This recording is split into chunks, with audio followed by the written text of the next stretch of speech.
Dale una lluvia de brillo a tu cabello con esta mascarilla casera. Tus amigas creerán que acabas de salir del salón de belleza.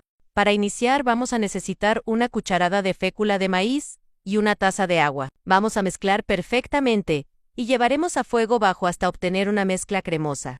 La maicena o fécula de maíz es conocida por sus propiedades para controlar el frizz. Crea una base que sella la hidratación en la hebra capilar. Una vez lista llevamos a un recipiente y estaremos añadiendo una cucharada de aceite de coco extra virgen. Este es un ingrediente extraordinario para nutrir. Su estructura molecular rica en ácido laúrico le permite penetrar la hebra capilar.